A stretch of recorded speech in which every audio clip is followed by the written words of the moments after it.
So, Frank, we want to thank you for the Jake Bauers interview. It was awesome. We appreciate all the work you're doing in this Yankees community and with all these kids down the shore, even in the Bronx, too. You're awesome, man. That's it. Hey, so let me ask you this, Frank. What's it like for you just to be connected with these Yankees players? And I saw you on Yankee Stadium with Johnny Dana, too. But what's it like to be connected with them? I don't take it lightly, number one. You know, it's tough to kind of get in the game a little bit. And you got to produce. You know, a lot of people are, how do you do these events? You got to produce, man. Like, you got to make sure you treat the athlete professionally. You got to make sure bills get paid on time. You got to make sure that it's not disorganized and that it's not a mess. And I just want these events to be a good vibe and a lot of energy, you know, positive energy for the Yankees fans, kids like Big Rick. I mean, you know, just making sure everybody's having a fun time. Well, I absolutely love it. You've done a great job with all these events you've gone to. Everything looks clean and organized. The players seem to love it too. It's like, it's good for everyone. I love it. It is. And, you know, I think the importance of these kids getting to see these athletes, especially Jake Bauers was literally playing outfield and leading off for the New York Yankees yesterday.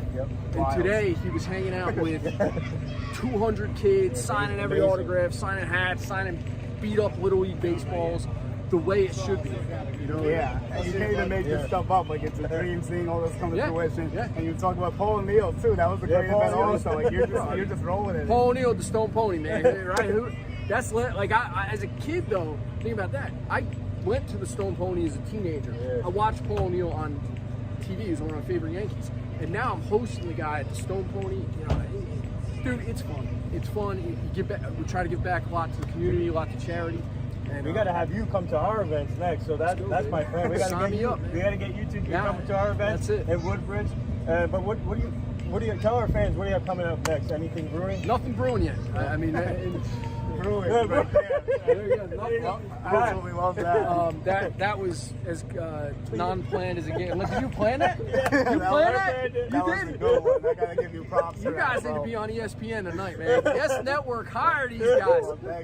Dude, I don't know what's next. I mean, you got to get through a little wrap up that comes with this. I got a busy work week. You know, I have a day job outside of this. You know, so got a lot going on. But you know what, dude? It's fun. It's successful. Everybody's leaving with a smile on their face, man, and that's the most important thing. So let's add something hard hitting, you know, get our fans involved. Send it, bro. So Yankees, how are we feeling about this postseason potential? Do we think we can pull it together? It's been a little up and down this year. How are we feeling right now? Here's my thing. Number one, yes, I think they can pull it together. They're getting Aaron Judge back, Nestor Cortez back, who, you know, I think is a number 2 or 3 starter on any team if he's healthy and in true form. I think Carlos is going to settle down as a starter. And, you know, you got guys like Jake Bauers, Billy McKinney that have stepped up. I think Rizzo's starting to, hopefully he turned the corner, right? That was huge. You look at some of the guys who had uncharacteristic first halves, if they play 20% better, and then you go into a playoff series with Cole, Carlos, Nestor, Sevy if he gets hot. I mean, Domingo's been pitching well. Clark Schmidt. Like, you put those guys against any other team starting pitcher, I feel good about that. Just got to get to the dance, man, and they got a lot of exciting players. Let me ask you another one, hard-hitting. What do you expect at the trade deadline for the Yankees? Something. I expect something. I mean, I do. And you know, with Trevi getting hurt, they can make a move to get a catcher. I don't really know who's out there. I've paid a little attention to it. I think we're going to lose a couple prospects that I love. You know, I'm a big minor league guy. You know, so at this deadline. I know, because you're going to see some guys that you love that might. You know, I remember last year with Cooper Bowman going, who, you know, the kids loved him, man, because they met him at the ballpark, and you know, you root for guys like that. And look, I hope if a guy that I'm rooting for, which is almost anybody in the farm system, you know, if they get traded, I hope it's helpful to their baseball journey, you know, and they get to a spot where they're going to play the game, they're going to love it, and get paid, man. These guys have a very short window to make money and play in a game they love, and that's important. Well, it's bittersweet to see some of those guys move on. Like, look at Ken Waller, Chuck Hayden with Nesby. They broke in the bigs. Might not have happened here. Really like those guys a lot. Got to know them well. And it's part of the tough part of the business. It's the toughest time of year for us prospect lovers. There's a lot of them, but better things are coming. I think Rizzo's turnaround could be a big turning point if you could keep that going. And that's the biggest thing we can get to see. And most important, man, I, as a fan, just try to have fun with it, dude. Like, my life goes on, win, lose, or draw. You know, I get, if the Yankees lose, I say, damn, you know, 5-4 loss. On to the next. Yeah, on to the next one, man. But you have, when you're a professional in anything, you're going to have ups and downs. Yeah. These guys have them not just every day with winning and losing. They have them every day, every minute with at-bats.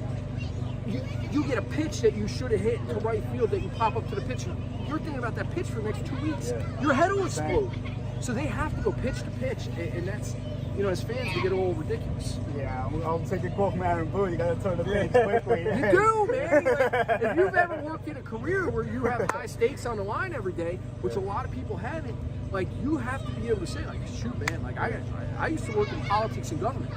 Political campaigns, dude, by the minute, by the tweet, by the Instagram post, by the Facebook story, you could be the highest guy on the planet, and then you're in the gutter like 2 seconds later. Crazy. It's you got to stay level, man. And you got to produce. You got to stay level and just give it your all. The same thing with a reporter, a tweet, like, well, like, oh, I want that one back. You're like, this could have been better. Like, it's every single second, oh, you want to get this story. Why'd first. that like, tweet fail? I thought that was the best tweet on the planet, and nobody freaking nobody even looked at it. I got 16 views. I get it, man. Absolutely crazy. That's what we play to play. You know, Wow, Frank, thank man. you so appreciate much, you, boys. man. Yeah, thank you for Thanks coming. for everything. No, man. Thank you guys. You're the best, man. No. Keep it up, I'm bro. happy you Keep guys grinding. come. Seriously. I'll Thank you. catch you at the